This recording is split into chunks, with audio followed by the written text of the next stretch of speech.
Every year we receive dozens of requests from professionals around the country to participate in Geography 2050 by presenting a lightning talk.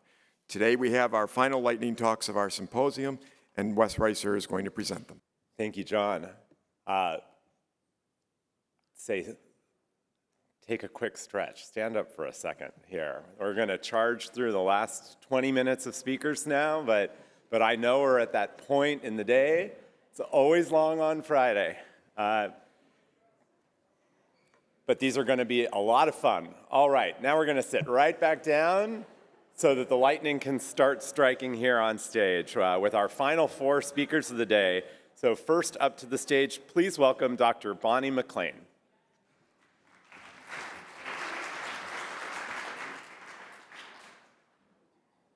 Hello. A quantitative storyteller does not participate in thinking with words or magical thinking.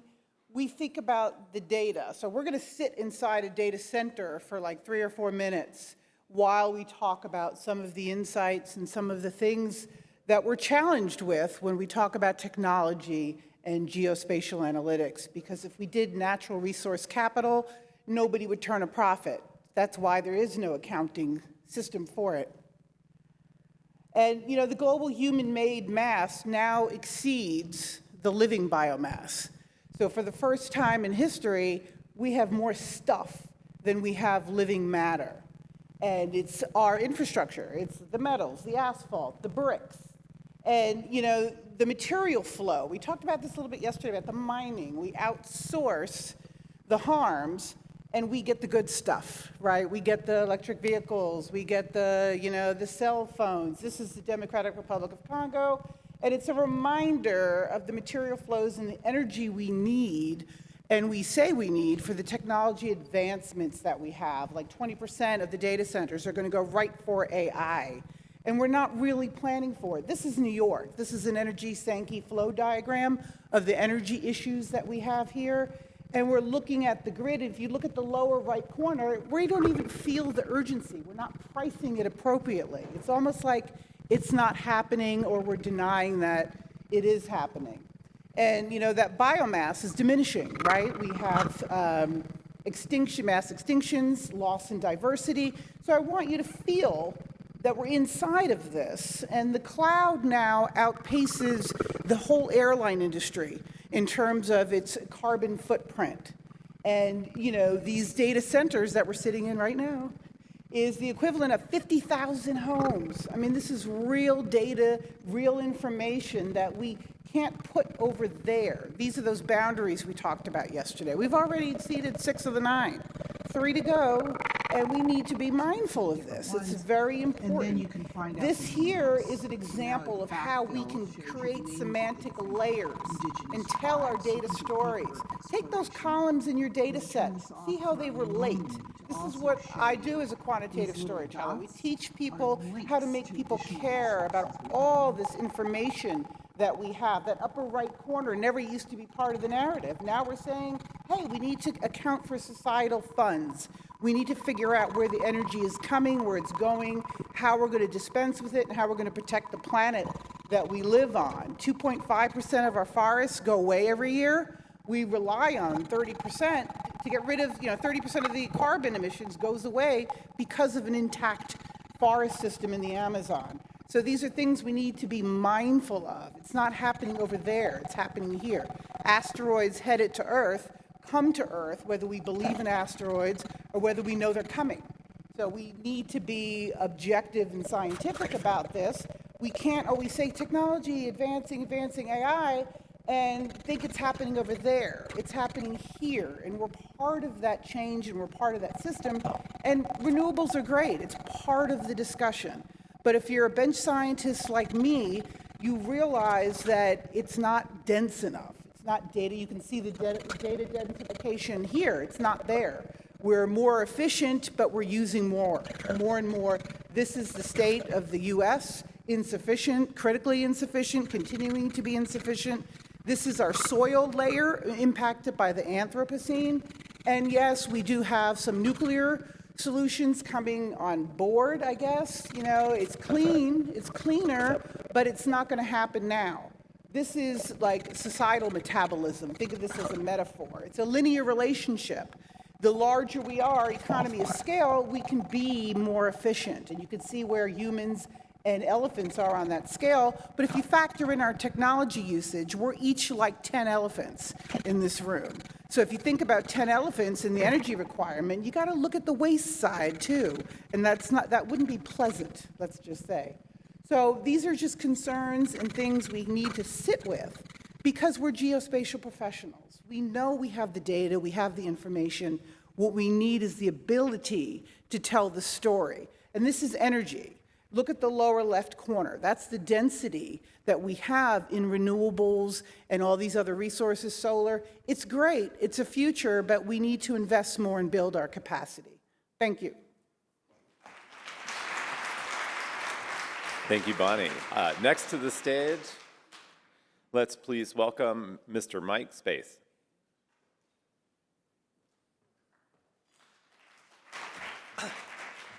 Hello.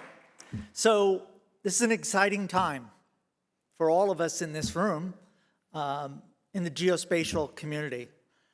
It's exciting because we have the opportunity to be able to operationalize satellite data and geospatial data. And this excitement was confirmed during the past 2 days. So at the AGS, which was a fantastic conference, we heard yesterday from Dr. Buhendra and Dr. Nadine about the possibilities of Gen AI and geospatial. And this was confirmed that that's where we're going. And one of the things I want to just highlight quickly is Earth Daily is a satellite constellation of 10 satellites. They're approximately as large as this podium. They capture the entire landmass every day with 22 bands and 5 meter. So what's important here is that, as an example, OpenAI was trained on the internet. And as we all know, there's some good and some bad on the internet. But the large language model was trained on it. Now what we're seeing with IBM's Prithee model and also the most recent Copilot Earth from Microsoft is that they're being trained on NASA data from Sentinel and Landsat. So when you look at OpenAI on the internet, and on the internet is obviously crazy things like Earth is flat, climate change is non-existent, Bigfoot exists. So the difference between being trained on the internet and being trained on high-quality satellite data is substantial. And that's one of the things that's extremely exciting about this, is that now satellite data can be operationalized. And with the constellation from Earth Daily, it's directly in line with NASA. So those models are being created with NASA data. They can then be filled in with commercial data. And the conversation, which is interesting, is no longer about resolution, but it's about petabytes of data, the size of the data. No one's talking about 30 centimeter, 5 meter. In addition, they're not talking about necessarily the clarity of the image, but the quality of the data that's being provided. Because if the quality of the data is there, then the model that's being trained will be more efficient. Now, one thing we have with satellite data is that you're able, with the Earth, to quickly classify. This is a tree, this is a car. There's really no unknowns, right? There's no unicorns, right? It's not like one day in the Earth, all of a sudden something that wasn't classified yesterday. So you can have this daily revisit that will focus on change detection within the geospatial AI model. And the hope is that this will be able to answer questions that are currently unanswerable. I was talking to somebody yesterday, and they had completed their PhD 5 years ago.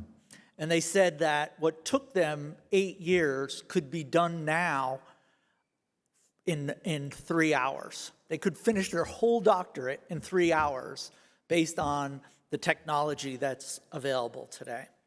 So the answers that are going to come out of the potential foundation models will answer questions that we couldn't even fathom, answer questions we don't understand how the answer came up, but it will provide an answer that, everyone in this room together possibly couldn't quantify. So for nature and climate and biodiversity, I believe that satellite data, geospatial data, operationalized via Gen AI, will lead us into the future and answer a lot of the unanswered questions. So, positive note. Thank you.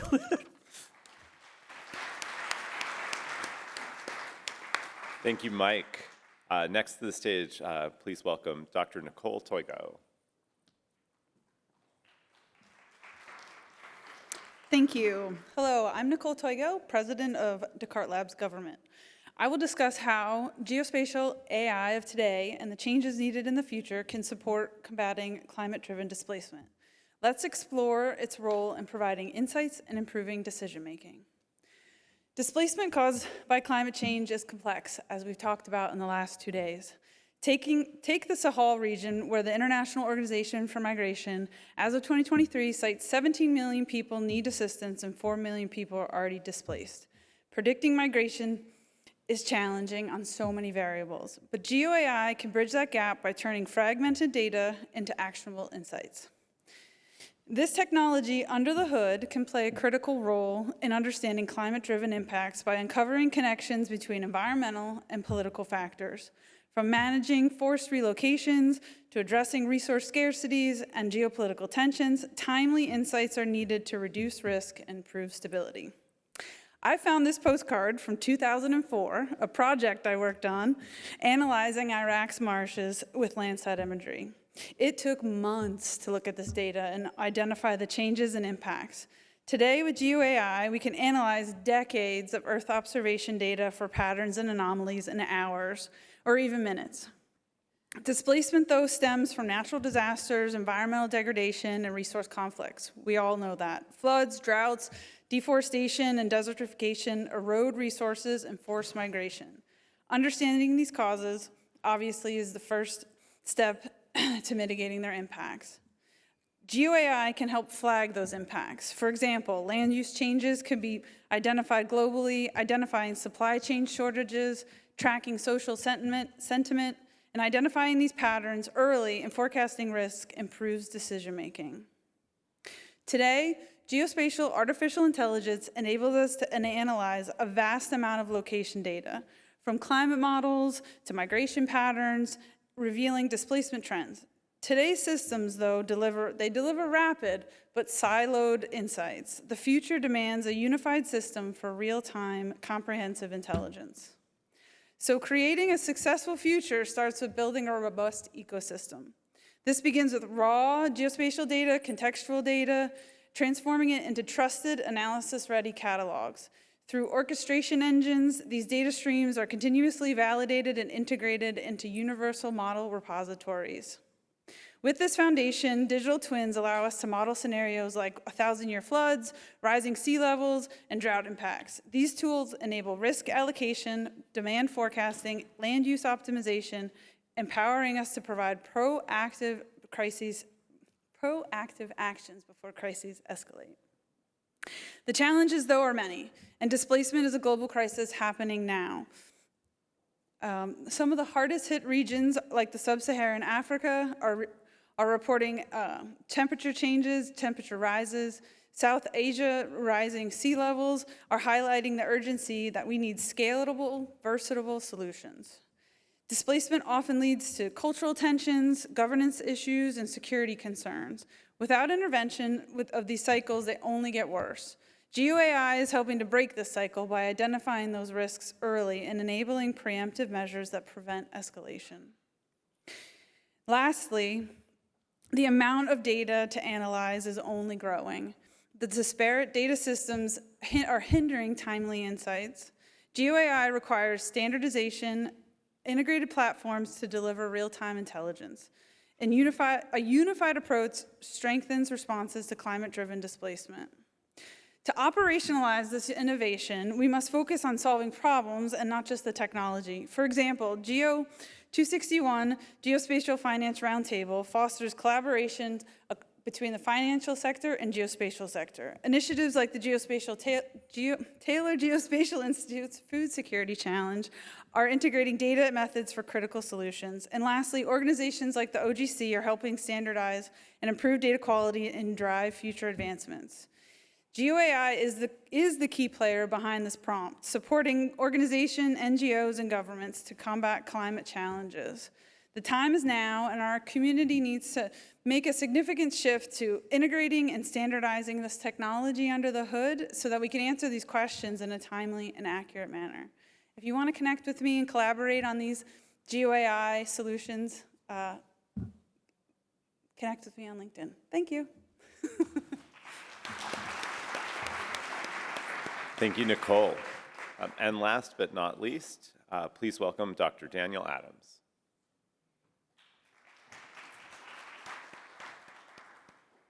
Hello, everybody. Thanks for having me up here. And as a thank you to you, I'm going to talk about something I want to share with the community as far as what we've been making available for the past 25 years, which is gridded population data. And I'm going to talk about, well, one, what that is, if you're not aware, and then talk about what's going to be coming available in the near future. So Landscan is a gridded population distribution data set. We've been working on this for the past 25 years and have been creating an annual update every year, in which we have incorporated latest boundary information, latest census information, and curated a lot of expert opinions to create essentially a habitat suitability model for people. And recently we have just re-released our latest version of this and have changed into using a machine learning framework for this. So we've been leveraging the past 25 years worth of expert-driven labels and have created a new an ensemble-based machine learning approach to create this gridded population data at 1 kilometer scale. This data is very much just a foundational data set for anything climate-related, anything that touches people. We are really hoping for this to be useful for the entire community. But this is the past, and we are actively hoping to learn from this. But the future, sorry, refer to these slides as a bit of a supporting that. There it goes, perfect.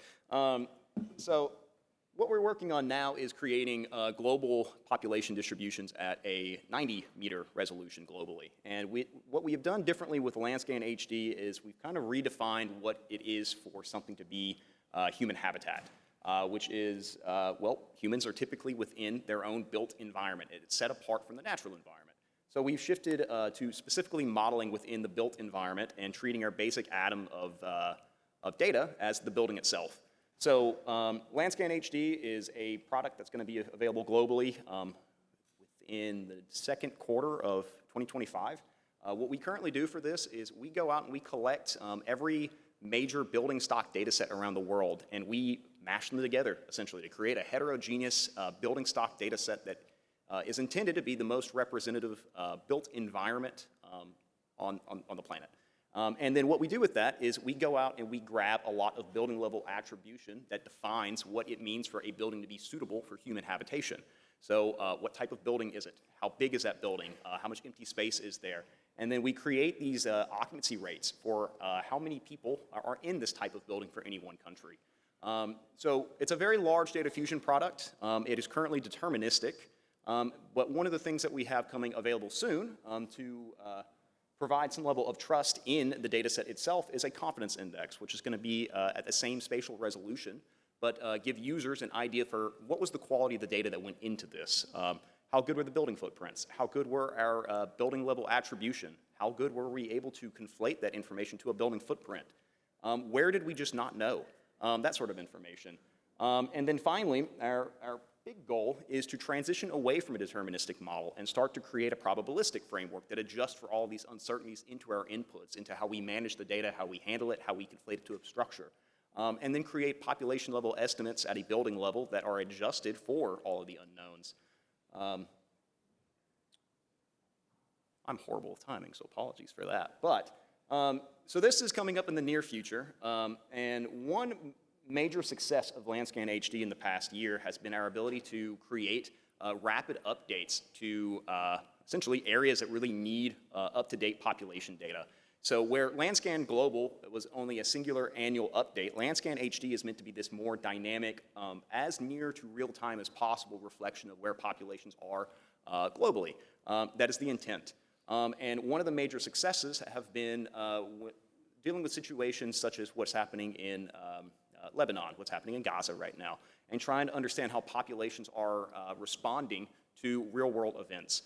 So an emerging capability that we are in the process of creating are these short duration but high temporal updates to population data sets that reflect when something is happening on the planet, how are people responding as a consequence of that. With the long-term goal of trying to create a historical time series-based data set, a spatial-temporal time series data set, that can be used as training data to start preparing for an anticipatory population forecasting approach.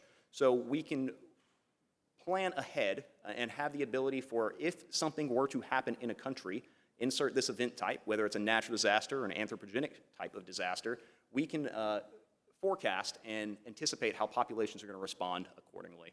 My name's Daniel Adams. Please reach out, Oak Ridge National Lab.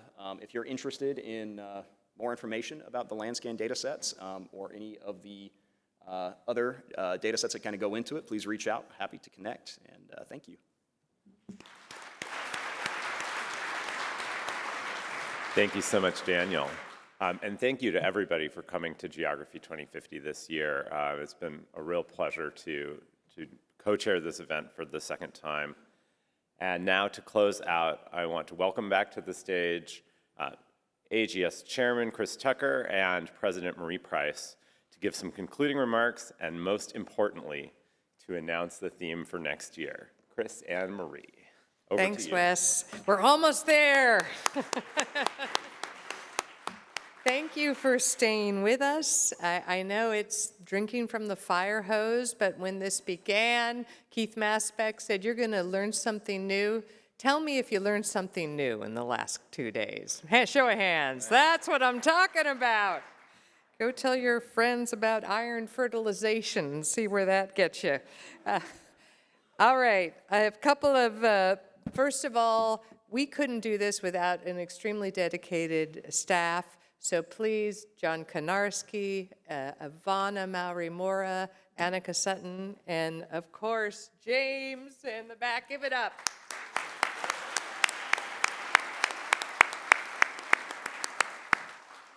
And I did have a request. There are several students here that are international students in the U.S. that got an award to come to this meeting from the Global Environmental Facility.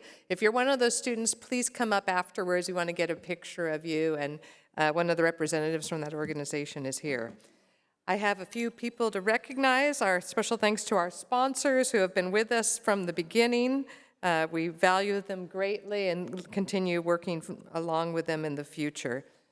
I'd also like to recognize all the other sponsors every year in our barn raising. We reach out to civil society, private sector, various organizations to help fund this event. And again, we couldn't do that without them. Our teachers, you're hanging in there. We love you.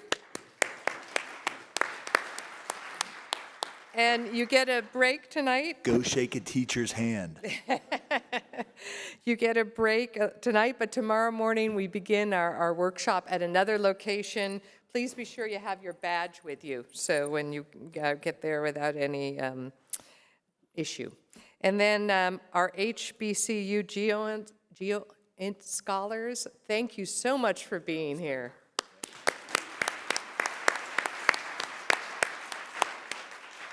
And then we have our AGS champions to thank. And it's a small club, but we'd like to grow it. If you're interested, come talk to me. And with that, Chris Tucker wraps it up and will announce next year's topic. But I will not be rapping. Yeah, this is awesome. I mean, this is pretty amazing that this many of you stayed this late on a Friday. So thank you for that. Give yourselves a round of applause. thanks to our longtime partner. When we started this, it was with Columbia's Earth Institute. Columbia's Earth Institute is now part of the Greater Climate School. They have been nothing but wonderful and gracious for the past 11 years, and bring with them an amazing team back of the house.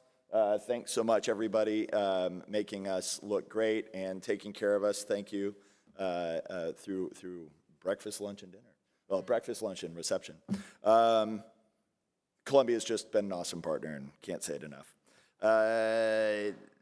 We have a theme for next year, and you might have heard this term a little bit. GeoAI. This is a departure. It's always been kind of a cross-cutting theme about, vital trends that are reshaping our planet over the coming decades, and it turns out this one's a doozy. And it's just a little different from what we've done in the past, but be sure all the talks will be mapped into the AP Human Geography curriculum. So we want our teachers to enjoy this just as much. And you're gonna see a lot of innovation from the public sector, from the private sector, from our university brethren, and from the nonprofit sector. I think you got a taste of GeoAI kind of being in the middle of everything. Human intelligence is fantastic, but we only have so many eyeballs and ears and senses to do what we can with the deluge of data that's coming at us these days. And all of us kind of want some GeoAI in our lives, but it's scary as hell. So anyways, we hope that you will mark this on your calendar for next year, November 20th and 21st of 2025. Save the date, tell your friends, and we will look forward to seeing hopefully all of you and all of your friends next year. So, anything else other than It's time to have a drink. Make sure you meet somebody new out there that you haven't, someone that spoke and you want to meet, go for it. This is your last chance. And thank you all. See you next year.